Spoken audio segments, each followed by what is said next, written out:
Si j'étais président, comme chaque mardi sur France Info, à retrouver en intégralité sur franceinfo.fr, invité cette semaine Maxime Werner, bonsoir. Bonsoir. Président de l'Association des jeunes de France, sans doute le plus jeune candidat déclaré à la présidentielle. Si vous étiez justement élu le 6 mai, quelles seraient votre ou vos grandes priorités en entrant à l'Élysée ? Déjà, de faire une politique publique de la jeunesse et de l'intergénérationnel, mais très concrètement, je casserai certaines inégalités, notamment dans la question de la mobilité.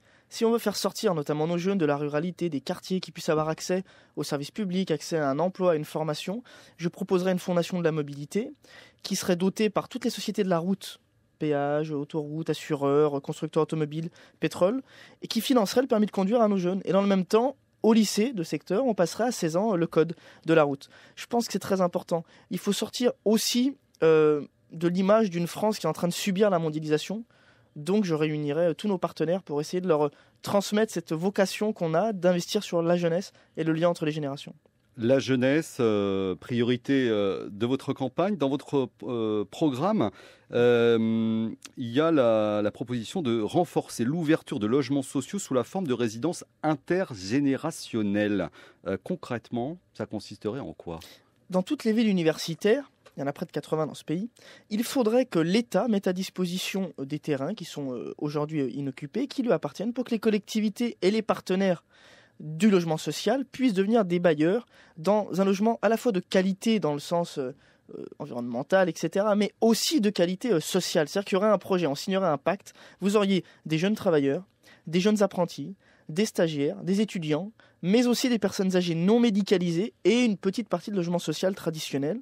Pourquoi ? Parce qu'il y aurait des lieux de vie en échange, des activités et surtout une bourse d'échange de services, sans aucune monétarisation si vous voulez. L'objectif, c'est vraiment de créer une forme d'apprentissage de la vie dans un lieu social, encore une fois, et surtout de répondre à une vraie crise, qui est celle de l'autonomie pour nos jeunes, et malheureusement de l'autonomie aussi, mais dans le sens indépendance de nos personnes âgées, qui, avant d'accéder aux maisons de retraite, très coûteuses évidemment, peuvent encore avoir, je crois, beaucoup de choses à transmettre à leurs plus jeunes. Alors, il est beaucoup question d'économie et de fiscalité durant cette campagne.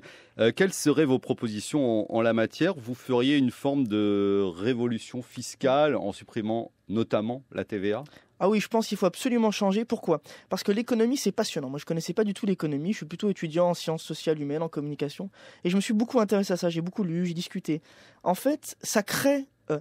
je dirais des comportements, pas seulement économiques d'ailleurs, mais aussi sociaux. Par exemple, en France aujourd'hui, très peu de gens sont poussés à l'innovation. On voit qu'une jeune entreprise, et j'en ai visité encore dans des cantines, des ateliers numériques, etc., avant d'embaucher un salarié, se demande quand est-ce qu'on pourra véritablement vendre des produits. Parce que la fiscalité est tournée sur le travail, sur l'activité humaine. Ce que je pense, c'est qu'on doit la tourner davantage sur l'activité économique, sur les échanges. À ce moment-là, vous verriez que tous les emplois, notamment à forte qualification, pour innover, pour créer de nouvelles manières de consommer, de vivre, aurait la chance d'embaucher, ce qui aujourd'hui est moins le cas en France que dans d'autres pays. Et puis de l'autre côté, il faut aussi qu'on ait du pouvoir d'achat, parce qu'on se rend bien compte aujourd'hui, vous imaginez, notamment chez les plus jeunes et chez les aînés d'ailleurs, la plupart des gens presque sont sous le seuil de pauvreté, c'est 20% des jeunes, et nous n'avons plus la capacité à accéder par exemple au logement, dans le sens de propriétaire. Donc je crois que cette transmission-là doit aussi être favorisée par la fiscalité. Alors le changement de fiscalité, il est simple, il repose aussi sur des conditions sociales. Je propose par exemple qu'on maintienne la retraite à 60 ans. Pourquoi ?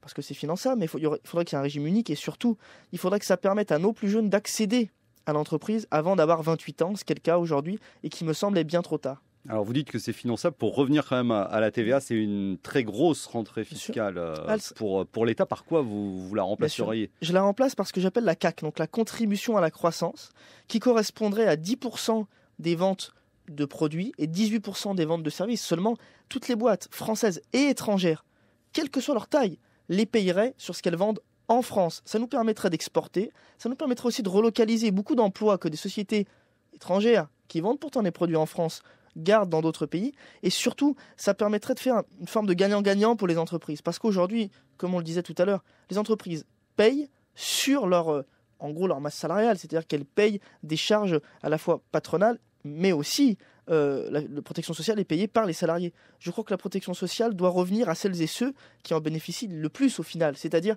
les entreprises qui gagnent de l'argent et qui créent beaucoup d'échanges.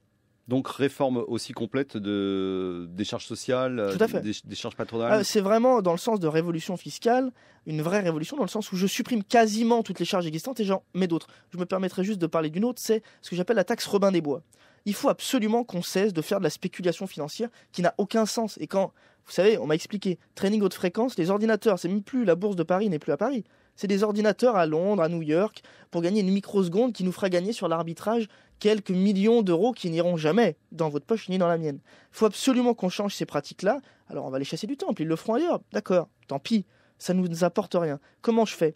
Une taxe qui serait dégressive sur justement les actions, les obligations. Si vous gardez moins d'un mois une action, une obligation, c'est le cas de quasiment soit 80% des actions aujourd'hui, eh bien on paye 7% du prix de vente. C'est tellement rédhibitoire qu'ils partiront. Aujourd'hui, il ne faut pas oublier que l'actionnaire standard, vous et moi par exemple, garde 7 à 8 ans les actions. Donc, il n'aurait pas à payer cette taxe. Et l'argent qu'on gagnera avec cette taxe-là, Robin des Bois, ira directement dans le remboursement de la dette publique. Parce qu'aujourd'hui, on ne fait que rembourser les intérêts. Ce qui hypothèque l'avenir de nos jeunes, et j'en suis 22 ans, donc je sais bien que, en ce qui me concerne, on ne pourra pas faire de politique de grands travaux, par exemple, puisqu'il n'y a plus d'argent dans les caisses. Donc il faut, je crois, en 10 ans, supprimer la dette publique, la rembourser, notamment en ayant un ministre chargé du désendettement qui ne dépende pas du chef du gouvernement, mais qui dépend du Parlement, qui rende des comptes tous les 3 mois sur l'avancée du remboursement de la dette publique. Vous mèneriez aussi une politique de réduction budgétaire des moyens de l'État?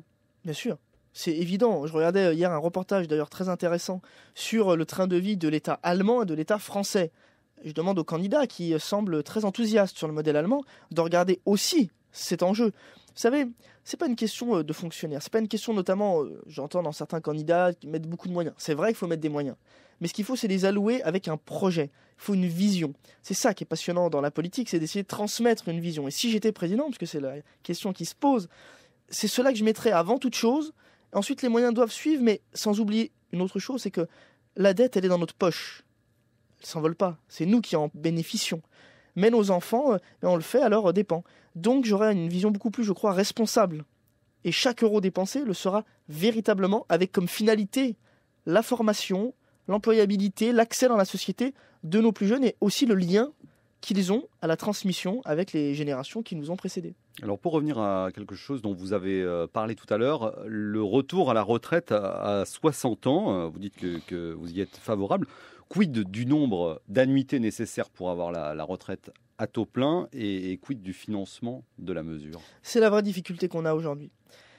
C'est que l'âge de la vie augmente, la fin de vie est de plus en plus coûteuse, tant pour l'État d'ailleurs que pour les citoyens, et en même temps, on n'arrive pas à avoir des retraités, si vous voulez, qui comprennent, parce que le vieillissement actif, comme on dit, c'est quelque chose de tout à fait complet et cohérent. Et vous verriez dans mon programme que quand je parle d'école de la mémoire, quand je parle de tutorat pour les apprentis, pas pour tous les contrats, quand je parle de cette transmission et de finalement cet intérêt qu'auraient nos aînés à participer à la vie de la société au-delà de la question de l'entreprise, vous comprenez aussi que la retraite à 60 ans n'est pas une obligation. Pour moi, celles et ceux qui doivent ou qui veulent s'arrêter le pourront. Celles et ceux qui voudront continuer auront l'occasion. Mais à partir de combien d'annuités? 40, 42 La problématique, c'est qu'il faudrait revenir à 40. Aujourd'hui, on voit que dans la balance des finances publiques, c'est pas possible. Il faudrait rester à 42. Mais j'espère bien, avec ma politique publique de la jeunesse, que les jeunes vont trouver de l'emploi, donc vont inverser cette tendance sur la protection sociale. Et puis, deuxième chose, il ne faut pas oublier que si on supprime, comme je le propose, les charges salariales, et si on supprime la TVA, vous imaginez, le pouvoir d'achat sera véritablement augmenté, notamment pour les aînés qui, eux, auront mécaniquement, si vous voulez, plus de moyens. Parce que c'est ça le problème aujourd'hui des retraités. Et attention, je ne suis pas du tout dans la guerre des générations, bien au contraire d'ailleurs. Nos aînés ont les mêmes problématiques que nos jeunes. Ils ont un pouvoir d'achat, un niveau de vie qui est inférieur à ce qu'ils apportent ou ce qu'ils vont apporter dans la société. Mon objectif, si j'étais président de la République, ce serait justement de remettre à leur place les actifs et de leur dire attention, vous n'existez que parce que les inactifs sont là ou ont été là, et on a un devoir de solidarité qui est un devoir de responsabilité aussi du pacte social envers ceux-ci. Et vous savez, l'argent investi à la fois sur la formation de nos jeunes, mais aussi sur la retraite de nos aînés, c'est pas une charge, c'est un investissement. C'est ça que j'expliquerai. Autre thématique qui figure dans votre programme, l'instauration d'un service civique pour tout jeune de moins de 25 ans, service civique rémunéré d'un mois, c'est ça? Et obligatoire. Aujourd'hui, vous savez que le service civique existe, c'est une très bonne mesure qui a été à l'époque mise en place par Martin Hirsch, Mais je crois que c'est insuffisant parce qu'il faut, à un moment donné dans sa vie, et on le voit avec les plus jeunes, on a un manque d'estime de nous à un moment donné où on n'arrive pas à accéder au premier emploi, à une certaine forme de stabilité, peut-être de vie adulte, on pourrait dire. Alors, cette utilité sociale, la rencontre d'autres jeunes, tout en ayant ce lien entre les générations, parce que quelles seraient les missions proposées? La première, de la médiation dans les quartiers populaires. La moitié des problèmes, d'ailleurs, seraient réglés comme cela. Et les jeunes ont une vraie capacité d'écoute, je crois, et surtout de mobilisation des énergies pour sortir du conflit. Puis de l'autre côté, il faut aussi, entre guillemets, créer ce lien entre les générations. Les CCAS, les centres communaux d'action sociale, le font très bien. Elles auraient une vraie force citoyenne, financée, je le rappelle aussi par l'État. Dans ces jeunes, ce serait une expérience. Chacun le pose quand il veut, donc il y a une question de liberté, mais aussi d'intérêt, parce que être payé un mois, ce sera au SMIC, leur permettrait, par exemple, de financer des projets, pas le permis, puisque je propose de le financer par les sociétés de la route, mais tout projet, je pense, d'accession à une forme de stabilité, oui. Merci beaucoup. Merci à Maxime vous. Werner, invité cette semaine de Si j'étais président. Entretien à réécouter en intégralité et à podcaster sur notre